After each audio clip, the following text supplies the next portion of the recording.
This week we're talking about Pirates of the Caribbean on Stranger Tides. Yes. It's the fourth entry in the Pirate Saga. And in this one, Jack Sparrow is met by some familiar people like Mr. Gibbs and Barbossa, and then a new host of characters like Blackbeard and his daughter Angelica, and they go searching for the Fountain of Youth. And for our opening review, I'm going to turn to Steven. Okay, well, so I'm going to pull this back a little bit. Wow. And talk about the American. What? Just go with it for a second. No. So I've been wrestling with the American for a long time, trying to decide what is it about this film that's bugging me. And the problem with the movie is that it's all art and theme without sort of the entertainment value for the audience. Yeah. So it's brilliant for that, and it's brilliant when you think about it. But as far as sitting through it, it's boring. Okay. Okay.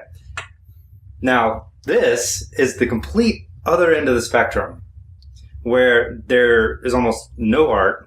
The themes, I have no idea if there's a theme or not, because it's so chaotic and so smashed together. If there are themes, they're so hidden that who knows. And that makes it very boring. So you have that two ends of the spectrum here. And either way, when you get on those ends of the spectrum, it just ends up being a boring movie. There were a few scenes. The mermaid scene I actually kind of enjoyed, which we'll probably get into a little bit more. But this is just even Alvin. I was thinking, oh god, this is taking forever. When's this going to end? And Alvin leans over. He's like, "Are you bored?" It's like, "Yes, this is awful." It did feel very, very long. Yeah. And you shouldn't be bored in a pirate movie. You should never be bored in Pirates. A pirate movie that is just pure spectacle, which is what I felt like this was. Yeah. It was just boring. I was just waiting for it. I mean, it's a 2-hour movie. Yeah. It's not even like the first one, which was 3, I think. All of them I think have been about 2.5. Yeah. Okay. 2.5, I mean, this 3. is a 2-hour movie, and the moment when I realized I needed to get out of this movie was when they're still in England, and Johnny Depp was going through the streets trying to escape, and I just wanted this to end. I wanted the movie to be over. That's 10 minutes into the movie. You're hoping it gets It might be 15, but I mean, it was really bad. Yeah. And here, the things that I kind of put my finger on that I really got upset about was one thing I never noticed before, but I noticed it very clearly, was that the way that the film was shot. It was just very boring, and it was just very plain, very, very much conventional. I rewatched, Curse of the Black Pearl a few days ago, and one of the things I really noticed that I didn't quite see, or I just forgotten about, was just the shots of Johnny Depp when the first time you see him, he's standing on top of the mast. You think he's on this big ship, and you pull back, and it's oh, he's in this little boat, you know, and even in the same scene, he floats in the harbor, and he's still on this thing, and you realize that the boat's on the water by the time it lands at the dock, you know? Yeah. There's that sense of fun, that sense of mystery, that's taken out of it now. What do you think, Natasha? These two guys thought that it was apparently boring, no character, nothing. Do you agree? Well, I thought it was okay. I mean, we definitely got a few giggles, and it was entertaining. I mean, at one point, Bella had to go to the bathroom, and I didn't feel like by getting up and being gone 5 or 10 minutes that I was really missing anything. I agree. I left to go to the bathroom, and I came back, and I was we ran to the bathroom and ran back, just because that's what we always do with movies. But I wasn't hey, what did I miss? It was just because they were still fighting with the swords that they were doing actually when we left, and so it's we left when they were doing the thing, to come back and they're doing the exact same thing, and so I didn't really feel like I missed anything. So the actual action scenes were way too drawn out. Usually you want to have some sort of that the moment of calm or periods of calm punctuated by moments of terror, right? And this was just sort of it just sort of these action scenes that are so drawn out but not very well choreographed that they just start. You're okay, come on, let's. Every scene is there a story? Especially the beginning. I'll agree with you on that. The beginning felt like just action scene after action scene after action scene. Yeah. There was no time for us to just slow down. and actually try and just recognize what was going on. That the opening reveal, there wasn't much to it. You know that guy's not Jack Sparrow. Yeah. You just know. Yeah. And then you figured Jack Sparrow's going to end up being the judge. There's no surprise to that. Yeah. I don't think this is a terrible movie, it's all right. And the mermaids is the best scene in the movie. Yeah. I think there's some really haunting stuff in there. Yeah. Mm-hmm. It's got some decent action. Yeah.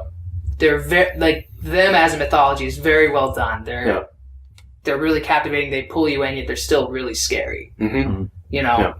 And that I thought, like, that was the most interesting part of the movie for me is the missionary's relationship with that mermaid. With that mermaid. And I was like, why they could have built the movie around that. Like, Johnny Depp's character as sort of a side character. Mm-hmm.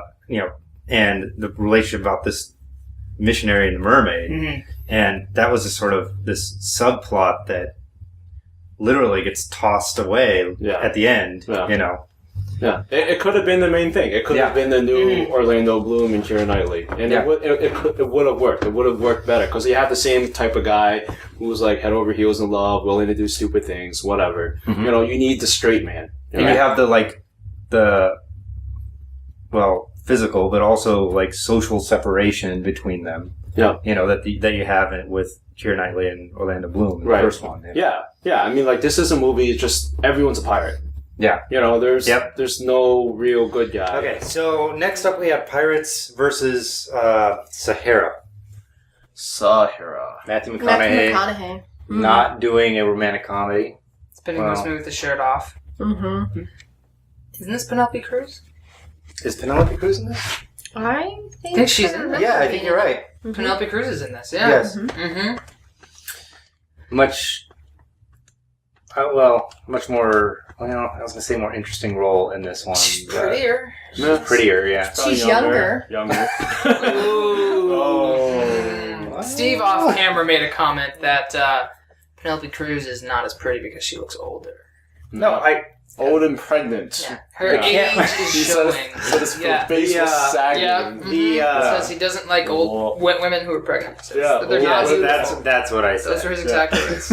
Yeah. I'm glad he's admitting. I think the cameraman, the cinematographer of Pirates, didn't shoot her in a flattering way. But he didn't shoot the film in a flattering way either. So you're saying there's parts of her that are unflattering? Well, there's parts of everybody that are unflattering. Not Penelope Cruz. You're beautiful. Okay. I think you're beautiful too. I blame the cinematographer, not her. So that's all. Nothing to blame. No. So the movies. Yes. Sahara is not a very good movie, but it is a lot more fun all the way through. There's not a lot of flaws, and even the ridiculous plot holes. The fact they shoot a helicopter out of the sky with an old cannon ironclad boat or something is silly, but they play it off as silly. Yeah. They know that it's silly. Yeah. And McConaughey is just mugging it, but he's good at mugging it. Yeah, that's what he does. Yeah, he does a decent job. I actually think this movie, people kind of destroyed it a little bit more than it deserved. It should have been a fun summer blockbuster. Yeah. I don't remember coming away from Sahara thinking, oh gosh, that wasn't the greatest movie, that wasn't worth the money, any sort of negative thoughts like that. I remember it being very entertaining for the, hour and a half or 2 hours it was. And, and I didn't have any negative feelings about it at all, saying, it wasn't the greatest story or anything like that. So, And Matthew does spend a fair amount in this movie with his shirt off. I know, and I mean, you can't go wrong with that. No. I mean, really. That's where he is at his best. Yeah. Well, that's kind of true. Albin just feels hurt because it feels like you're talking Chris Hemsworth down. No. I would never do that, Albin. Thank you. I mean, if it was, Chris Hemsworth or Matthew McConaughey, I don't know. What do you mean you don't know? Come on, you need to take a stand. Albin's going to take you out. Are you serious? This is not even a question. Not even a question. If this was your man chart. Yeah. My man chart's yeah. Who would I pick? I think I would pick Matthew McConaughey. Chris Hemsworth is so much more charming. Okay, I mean, like, he kissed Natalie Portman's hand, and she was, like, all bubbling and giggling. And I would be, too. Clearly, on And you would Alvin's be, man too. chart, Chris Hemsworth is number 1. Number 1! Sorry. And he's not in either of these movies. Yeah, but you don't get to see him like running up and down beaches, you know. I mean, Oh, listen, let's not get too carried away here. I'm just saying that he's handsome and he's charming. I don't need to see him running or any.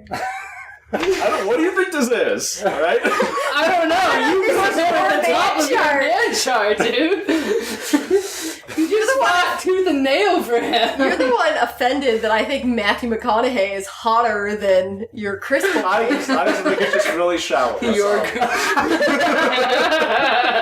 all. So you're Remember, going this is flip pirates? chart. No, I don't care. I can't even vote on this right now. Just for Clint. If I wasn't sitting here, he would have stormed off. Well, if it makes you feel any better, I would pick Orlando Bloom over your Chris boy too. No, it doesn't make me feel any better. That's awful. That's awful. I picked Johnny Depp over him too. All right, you are off this I was just gonna podcast. keep it on. No, forget it. We are done. We are done. This is over. Orlando Bloom, he's... Oh, He's gosh. very dreamy. Yeah, I don't get that. No. No, he's very Nothing. dreamy. There's nothing to him. His nothing. skin is so soft looking and It's CGI.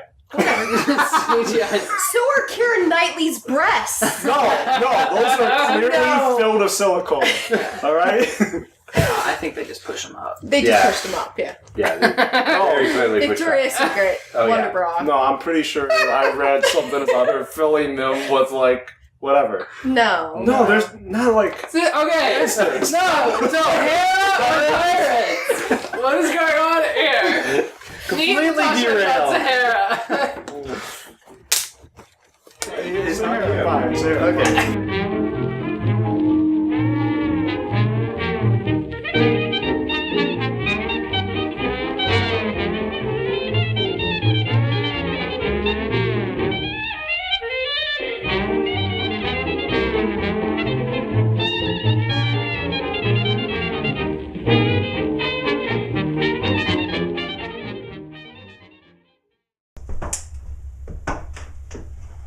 It is definitely warmer in here than it is